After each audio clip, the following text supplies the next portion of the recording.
So hello everyone, যেখানে আসার জন্য আমি আজকে রেডি হয়েছিলাম সেটা হচ্ছে আমাদের গ্রামের এই শিব মন্দিরে। আর দেখো আমাদের গ্রামে কতজন ভক্তা পড়েছে। তোমাদের দাদাভাই বলছিল নাকি এবারে তো অনেক কমজন ভক্তা পড়েছে। তো যাই হোক, সবার ফার্স্ট আমাদের এই গ্রামের শিব ঠাকুরকে তোমাদেরকে একবার দেখাই। দেখো আজকের দিনে তো কি অপরূপ লাগছে দেখতে। যদিও বা আমার এই দিনগুলোয় কখনোই আসা হয়নি, এতদিন এখানে এসছি। আর এখন দেখো সবাই সারাদিনের পর স্নানে এসছে, স্নান করার পর সবাই হবিষ্যি করবে। এখন দেখো সবাই ছুটে ছুটে যাচ্ছে যে যার জায়গায় বসার জন্য। মানে আমাদের এখানে এতই ভিড় হয় যে ভিড়ের কারণে কখনোই আসা হয়নি আর কি। আজকে আসার কারণ হচ্ছে তোমাদের দাদাভাইয়ের বন্ধু এখানে যতজন ভক্তা পড়েছে তাদের সবাইকে খাওয়াবে আর কি, তাই জন্যই মন্দিরে আসা আর কি।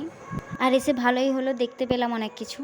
আর এখানে দেখো আমাদের গ্রামের যারা পাঠ ভক্তা আর কি, ওনারা এখানে ঠাকুরকে স্মরণ করছেন। আর হ্যাঁ বন্ধুরা, তোমরা কিন্তু ভিডিওটা শেষ পর্যন্ত দেখো, আশা করছি ভালো লাগবে। আর হ্যাঁ, তোমরা কিন্তু জানিও তোমাদের কেমন লাগলো ভিডিওটা।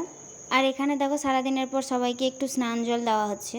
আর এখানে দেখো আমরা সবাই বসছিলাম। এ হচ্ছে অমিত, আর তার পাশের জন হচ্ছে তার ওয়াইফ। আর পেছনে তো বাবাই আর তার পাপা বসছে। বাবাই না এখন ঘুমিয়ে গেছে। যাই হোক, ভালো হয়েছে, কারণ হবিষ্যি করার সময় তো আবার আওয়াজ করা যাবে না। ভগবান না ওকে ঘুম পাড়িয়ে দিয়েছে, না হলে এতক্ষণ বাবাই কিন্তু জেগেই ছিল। দেখো এখানে সবাই খাওয়ার জন্য প্রস্তুত নিচ্ছে। আর আমার ভিডিওটা এখানেই শেষ করছি, কারণ এরপরে আর ভিডিও করা যাবে না।